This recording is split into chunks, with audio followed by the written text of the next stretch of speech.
For the next topic, we'll keep this fairly brief, but and we don't have slides on this, but I just wanted to make a couple notes about working with advisors. So we, as we mentioned earlier, at some stage, particularly in the feasibility study portion around there, you may want to retain expert advisors, whether they're financial, legal, even engineering, environmental, and social. So we just wanted to make a couple points about working with them efficiently. One of the keys is at the point when you retain them, and I guess I should start there, in terms of retaining them, I think particularly if you're getting funds from the World Bank or ADB or whoever, they probably have certain preferred providers that they like to use, and they'll recommend them to you, but ultimately it will be your choice. I would suggest, taking same way you would do for bidding, taking solicitations from more than one, finding out what their qualifications are, what their pricing is going to be, particularly if they're willing to offer fee caps as opposed to just charging you by the amount of time they spend. On that last point, the amount of time advisors spend can skyrocket pretty quickly, so it's something you want to get them to agree to upfront, so it doesn't destroy your budget. On a similar point, once you've picked your advisors and you start working with them, it's important to get them involved early on and give them information early on. Otherwise, it'll be less efficient if they have to come ask you for questions. And I would also say, don't be afraid to give them clear instructions, what you want them to do, and particularly what you don't want them to do, so that they have a very clear, defined scope of what their tasks are. Again, if you leave their scope of work open-ended, some of them will take that and run with it, and again, that can bust your budget, and it can also delay the project. And then finally, I just say it's important to have clear communication with them. A lot of times, and we're advisors, so a lot of times clients will ask us to do something, they'll give a little bit of information, we'll do that, they disappear for 6 months while they've been working on the project, then come up again and say, hey, we need this now. Since we have no idea what's happened in that 6-month period, it's very hard for us to quickly do it and do it correctly, which ultimately is what we want. So, is there anything you want to add? Yeah, and I think different advisors work in different ways, and we'll see your project in a different manner. So lawyers, we tend to be very transaction focused, and the lawyers you're going to use to do the transaction, they won't necessarily be there for the entire duration of the project. You may have other types of advisors, generally technical advisors, that are going to be there a bit more for the long term. And the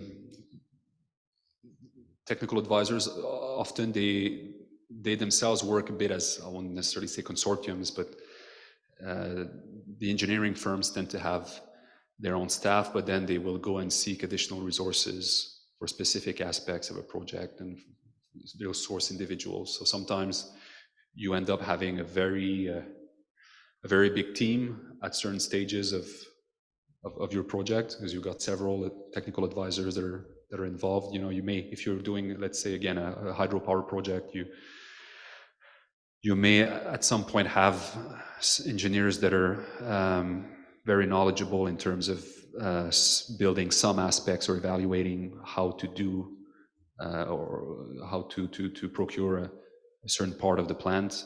But once that's done, they're going to move out. So it's really, you really need to figure out the best way to work with all the advisors. But as a general rule, the technical advisors are going to be there for a longer period of time. Financial and legal, it tends to be a bit more transaction focused again. So.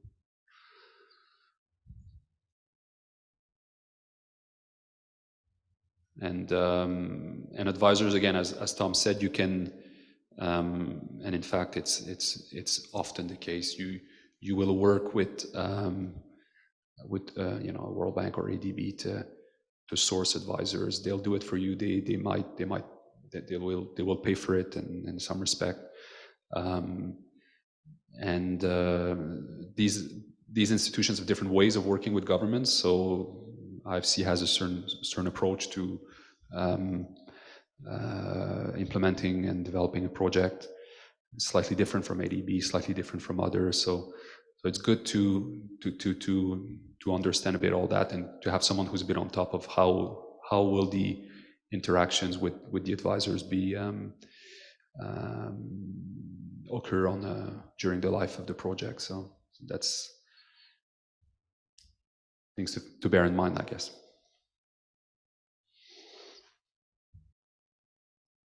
Okay, so we've got another 10 minutes for questions.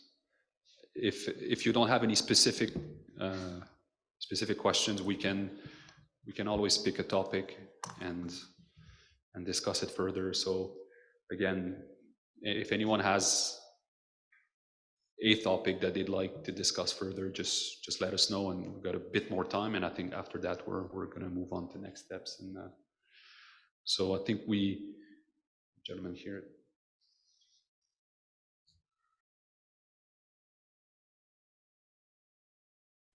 First of all, thank you very much for organizing this very useful training.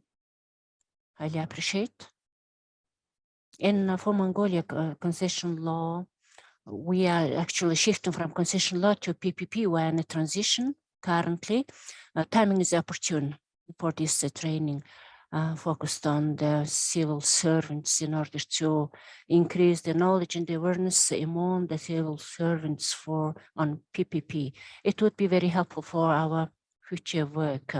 So our previous concession law, there was some disadvantages, but some practical issue was this concession law was highly dependent on the politics and politicians, depending on which party will win the election, who will be ruling the government. This implementation of the law, enforcement of the law, highly dependent on that. So this procedure for PPP to depoliticize PPP is very important. What is the best practice to depoliticize PPP projects? No, I think that's an extremely good point. And that's frankly something that I've experienced in the US as well. So it happens everywhere. We did a deal for the Department of Energy, which was a large solar project that was pushed through by the president, and he insisted it be done before the elections. So the DOE rushed the project, didn't do all the analysis that they really should have done. And it turned out that the developers of the project had falsified their marketing reports and forecasts, and basically committed fraud on the government, so the project failed. And the problem was that was the very first project under this program. And as a result, the opposing politicians then jumped all over it and wanted to shut down the program. On the flip side, there have been other programs in the US and around the world where you have a successful first project that was done properly. And I think it's really hard to avoid the first project or two being political. Just the very nature of the fact that there's a PPP law being put into place is because of politics, right? But once it starts going, people move on to something else that they focus on, in terms of their political energy. It just becomes an accepted fact for the most part. So like most countries have export credit agencies, as we talked about yesterday. In some cases, those were hugely politically controversial at the beginning. Why should we be spending tax dollars to, develop projects in other countries when we have people living on the streets at home? And so there was big opposition to that, or like, this is undermining American businesses, or so on and so forth. Over time, basically everyone came to either accept it or appreciate it. I think, in terms of completely removing politics from it, it basically has to get to the point where it's just a routine transaction like anything else. But there's always going to be an element where like most things involving the government, somebody can make it political. Yeah. But you basically just want to get to the point where it just becomes routine. Yeah, and especially if you're looking at projects that are large public that will affect the lives of Mongolians. It's difficult for these projects not to become, political topics, or and as Tom said, we see that in everywhere. I mean, including in advanced economies, and I was just had one in mind right now. So in a Canadian city, they want to do a bit like what you're looking at right now, the light rail project, and you never really know if it's going to move forward, or if comes next election, new government's not going to cancel it, and you see that not only with PPPs but with any major procurement. The nature of the assets that are being procured, they're so important and visible that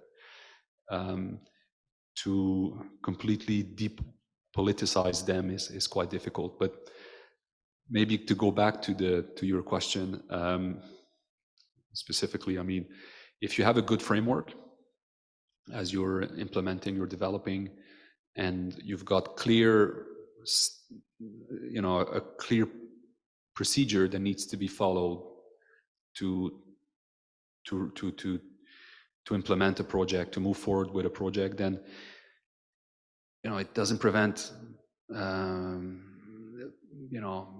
policymakers from changing their mind, but at least it would potentially make it more difficult to say, well, we're not going to do this project, which is maybe a good project according to the assessment that you've conducted, because it doesn't bring us the sort of visibility we want, or what have you, and we're going to try to do something else. So again, a good framework will only help you to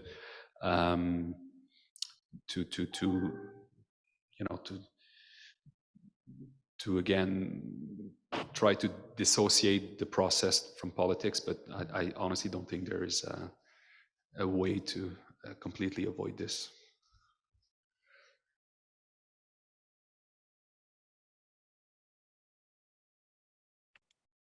A second question.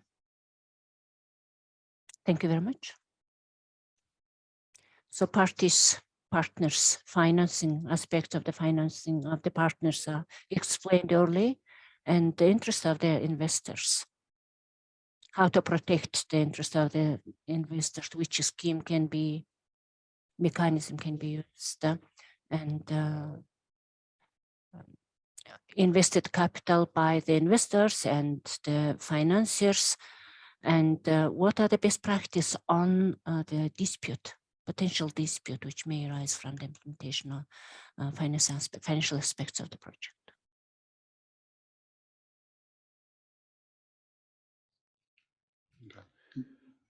Sure. Right, so you're concerned about the potential dispute between the investor and the lending parties? Is that right? Yeah, so the way that generally works, so it's not, you're not really in the middle of that dispute, except that it's definitely of interest to you because you want the project done, right? So in the first instance, it's really for the investor and the lender to figure out. The reality is the lender is going to win that dispute. If it's just like a minor dispute, then there may be a role for the government to come in and say, hey, you guys need to resolve this, or usually when what you're considering, I think, a dispute is the borrower had obligations under the loan agreement and didn't meet all of them. And so and then the lenders say, well, you're in default on your loan. If we want, we can take over the project. So at that stage, the lenders have all the leverage in this situation. Now, obviously, that's not in your interest because it's going to, at a minimum, slow down the project. So I think in that case, your best, it depends what the borrower did. So if they, committed fraud or did something, embezzled money out of the company, which did happen on one deal I worked on, there's not much to do other than just replace the investors, which the lender would do. And in that case, you'd want to be working with the lenders to ensure that the project can keep going with minimum disruption. If it's something minor and the lender seems to be overreacting to it, again, you can talk to both parties. You could say to the investor, like, hey, you have to get your act together. This project's important to us. And then tell the lender, give them a bit of time to fix this and help. But for the most part, there's not a huge amount you can do. And the lenders at the end of the day will win. Now, the silver lining in that, though, is, again, if we're talking about development banks, multilateral institutions, IFC, Exim Bank, people like that, they have a development focus as opposed to the commercial banks. So if they're in that situation, actually foreclosing on the project is their last resort and not what they want to do. They want to make sure that the project actually works. So I've probably done, I don't know, 75, 80 infrastructure projects, and I've only seen an actual foreclosure twice. And one's still ongoing, and it's been ongoing for about 3 years. So it's pretty rare because the banks don't want to kill the project. They actually believe in the mission of, of the development goals that they're doing. And in that case, with those types of lenders, they will definitely reach out to you guys if there's anything that you can do to assist to get it resolved. For Mongolia, there's a law on DBM, and the DBM law was amended, and the PPP projects are not on the scope of the DBM financing. Development Bank of Mongolia is not supposed to fund any PPP projects, and the government, in order to implement its action plan, the government may implement PPP project. In that case, the DBM is supervised by the government, and so I understand that this restriction in the DBM law was considered in order to depoliticize both the PPP project, because DBM is kind of under the political pressure. So if the project fails, then the partners, I am talking about how the investors could ensure return the investment they made in case of the project failure. If the project fails, how investor can get the investment back? If the project failed and they're in default of a loan that's already been made, so they owe money to the lenders who paid for 80% of the project costs, the short answer is the investor do not get their money back. That's the whole purpose of project finance, is the lenders take some risk they wouldn't normally do. They don't ask for recourse or guarantees from the parent company who has all the assets, so they can't go after them. So all they're left with is basically the project company itself and its assets. So the trade-off for the investors by agreeing to do a project finance transaction, which they know going into it, is that if things go bad and they're in default, all the money that they've put in, the 20% of the project costs, is gone. Now, if the lenders manage to collect half of the loan that or basically all the amounts that they're owed, and there's money left over, then the investors get whatever's left over. And maybe one distinction to make is, so you were saying, if a project fails, and we touched upon that earlier this morning, or was it yesterday afternoon, but I think it was yesterday afternoon. So if a project fails before you've signed the PPP agreement, concession agreement, in some ways it's a much more comfortable situation to be in than if it fails after. Because if it fails after, and based on your question, I think I've understood that the government or public party would have something to do with it, then you will be on the hook for termination payments under the PPP agreement. And these termination payments, especially in the early stages of the project, they tend to be quite high, because they might include, in addition to lenders, and if, again, government's at fault, equity investors, you may also have to pay indemnities to your construction contractor. So it's really far from ideal if the project somehow fails or gets canceled or after the concession or PPP agreement's been signed. If it's before, I guess you would need to look at what agreement you've signed with the preferred bidder or the company that's been awarded with the project. And it depends. If you've got a good tender, it's well structured, and there's enough market appetite, you may be able to have sort of, limited compensation that's due to the consortium that was meant to do the project. But it really depends. In some countries, we see governments sometimes have agreed to cover some of the development costs of the consortium that pursued the project. It varies from one jurisdiction. I mean, I guess one project to another. But again, with a well-designed tender, it shouldn't be dramatic. If it's before the PPP agreement is signed, if it's after it, it's a completely different story, I think, and that goes to what Tom was explaining.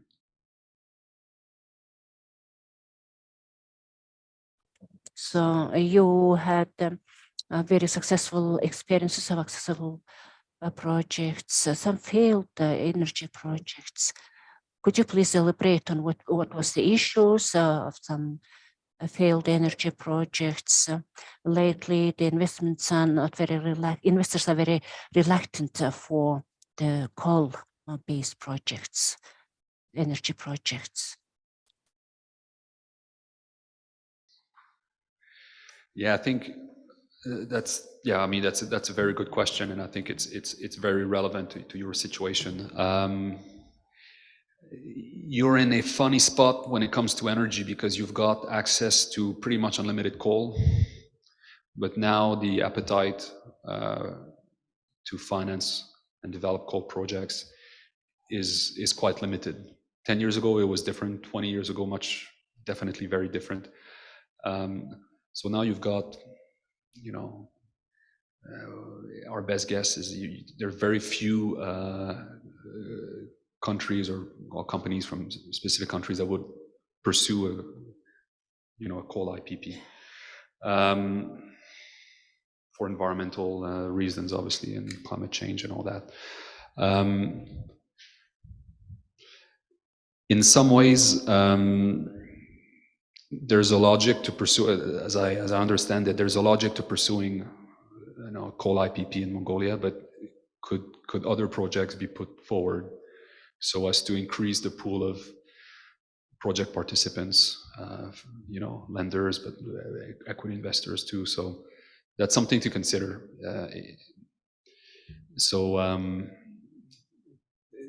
I think it's a reality that's quite specific to Mongolia, but also at the same time you have other resources. At least you've got good wind sites, you've got rivers where you can build hydro dams. I think solar is something you can do here as well. I think maybe even geothermal is something you could look at. So in some ways you're blessed with good mix of resources when it comes to generating electricity. Now that's really specific to coal and Mongolia. If we look at power projects in more general terms, what didn't work or what is difficult to get done in some countries, I would say we've discussed this a bit earlier today. It's that generation is just one component that you need to look at, because very often we forget about transmission, or transmission doesn't follow generation. So you need to make sure that you have the transmission lines in place and the grid to support your new power project. One issue with procuring transmission lines is that unlike the power generation plant, the power plant, transmission lines, they tend not to generate revenue that much. I mean, there's ways around. That's things that are being looked at and under discussion, and there's more and more efforts to look into how we can procure transmission assets. But that's the challenge. And the other one, which also we touched upon a bit, is that electricity off-takers in developing countries tend to be, I wouldn't necessarily say insolvent, but tend to have negative revenue, or basically to operate at a loss. And they are dependent on subsidies from the government and I think, correct me if I'm wrong, is that pretty much the case here, I think. So that makes it even more difficult to procure a brand new, power plant with an off-taker that's broke. So it's an additional challenge. There are, again, ways around that. There are some instruments that that need to be put in place to try to correct that problem, to address that problem. One that we see when it comes to financing is there needs to be some liquidity support in case the electricity off-taker defaults on its payment to the IPP. There needs to be an instrument or instruments in place where the IPP can go and seek the cash it needs to continue operating for a number of months. So sometimes these are put in place by the government themselves, escrow accounts, letters of credit. Sometimes they will be put in place through mechanisms that are designed and implemented with the help of your development partners, such as the World Bank, that offers what we call a partial risk guarantee. So it's effectively an instrument such as the ones I've described, say a letter of credit, but that's backed by a guarantee from World Bank Group that then enters into some agreements with the host government. So it's a relatively complex contractual scheme, but that usually helps to give some assurances to project developers that if at any given time in the life of the project, which again, we're looking at projects that are 20, 25 years in operations, if the off-taker defaults or is insolvent or not able to make a payment during one of those years, there's something in place to make up for that shortfall in payments. And then the other one is if the project fails and there's a termination payment that needs to be paid by the government. Again, there usually needs to be some mechanism in place to ensure that the lenders and in some respect the equity investors, depending on circumstances, are paid back, and that usually means some sort of guarantee from the host government.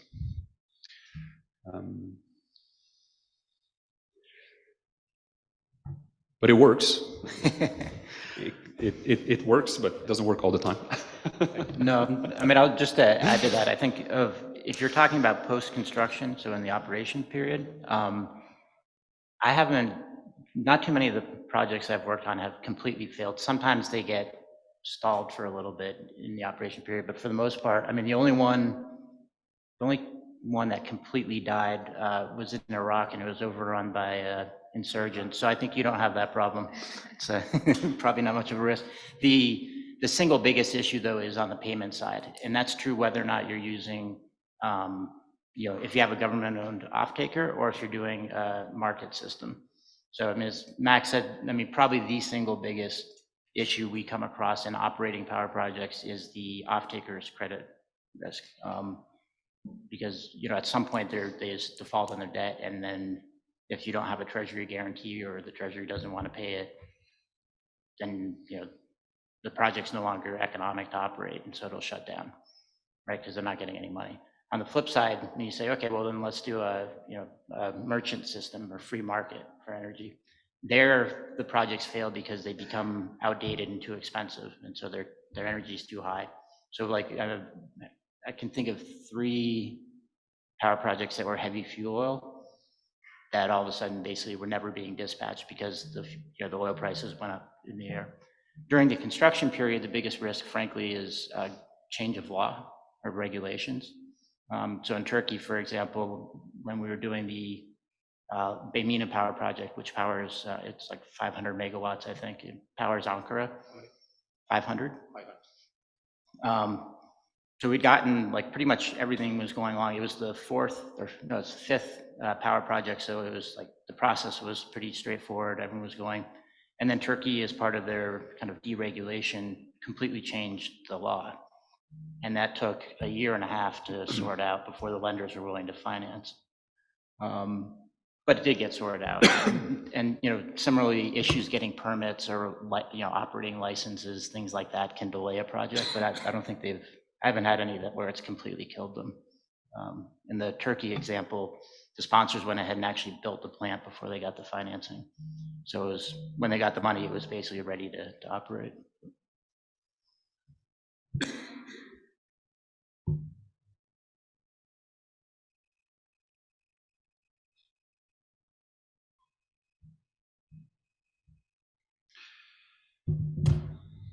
But the good thing, maybe just to finish on that topic of construction risk, I guess, is that aside from issues that are, as Tom mentioned, change in law or change in, any changes that are political, that come from the government in some respect, if you procure an asset as a PPP, the construction risk is really passed on to the private partner. So if there is a cost, if there are cost overruns, and they are simply due to the fact that the technical solution that's been agreed to by the private partner turns out to be not quite adequate, and there are additional investment, additional sums that need to be spent to reach completion.